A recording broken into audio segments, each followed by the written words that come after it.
Continuing on with our theme of the NHL draft for this month, today's video we're going to be ranking the 2015 NHL draft top 10 picks. Here is a look at how the original 2015 NHL draft went down. Connor McDavid went first to Edmonton, Eichel second to the Sabres, Strome third to the Coyotes, Mitch Marner fourth to the Maple Leafs, Hanifin fifth to the Hurricanes, Pavel Zacha went sixth to the New Jersey Devils, Provorov went 7th to the Flyers, Werenski went 8th to the Blue Jackets, and Timo Meier went 9th to the San Jose Sharks, and Mikko Rantanen went 10th overall to the Colorado Avalanche. Starting the list off at number 10, we have Dylan Strome, and he really is starting to get the label as a bust in the NHL, and he really does have to step it up soon or he is going to be widely regarded as a bust. He was coming in, drafted 3rd overall by the Coyotes, and projected to be the savior of that team. He played with Connor McDavid in junior, and he was supposed to be a phenomenal player, but in his career so far, he's only appeared in 28 games and only has 10 points to show for it, and he's currently playing for Tucson of the AHL, and he's has a little bit of games sprinkled in with Arizona, but I really do hope he has a solid summer and a good training camp and is able to crack the Arizona Coyotes roster next season because they really need him. They need him to be that franchise player that they once thought he would be. I still think he has solid potential, but if he doesn't start to get good in the next couple of years and become a solid NHLer, he really is going to be regarded as a bust.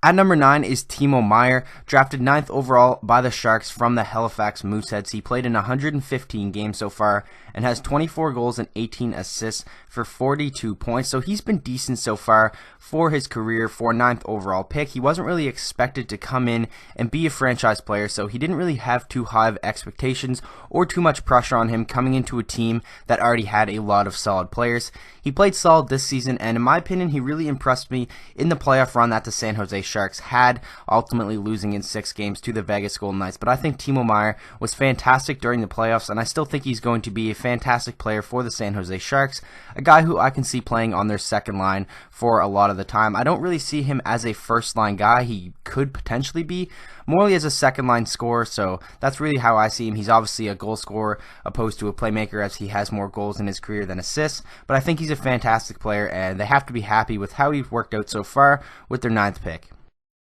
At number 8 is Pavel Zacha, drafted by the New Jersey Devils with the 6th overall pick, and I really do think they expected him to be a little bit better than he has been so far.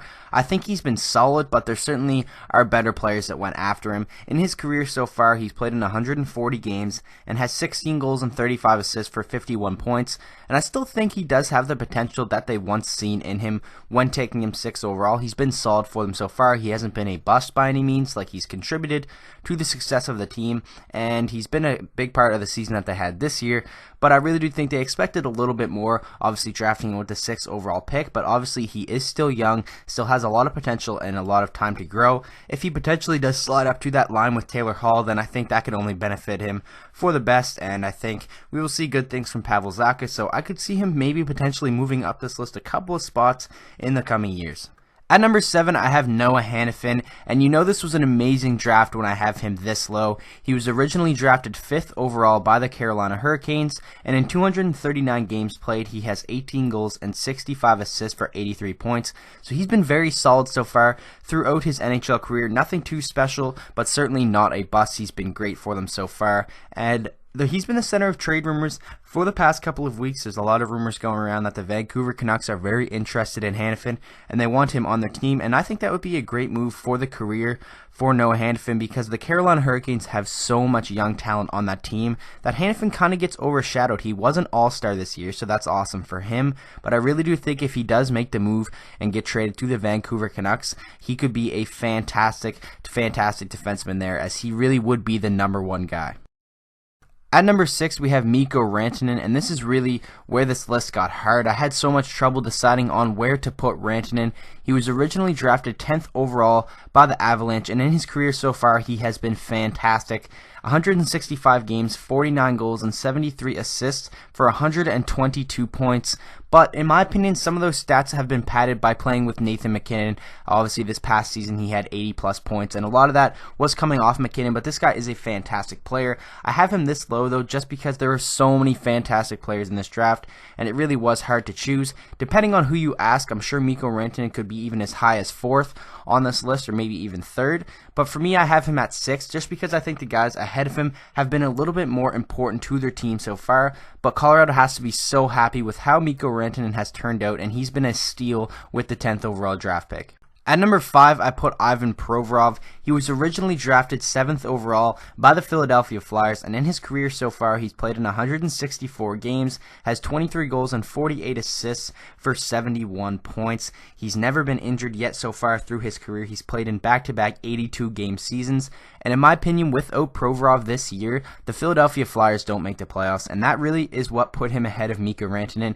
You could use the same argument for Rantanen as well, but I just think Provorov's a little bit more important to the Flyers than Rantanen is to the Colorado Avalanche. I mean, this guy's so young and playing such a huge role on a playoff team. His offensive game is fantastic, but that isn't really what jumps out at me when I watch him. His defensive game is amazing as well. You rarely see him make mistakes in the defensive zone, so that is why I have him ranked so high. Philadelphia has to be very happy with him, and obviously they have a great young defense core. Him and Shane Gostisbehere are really the future of that blue line.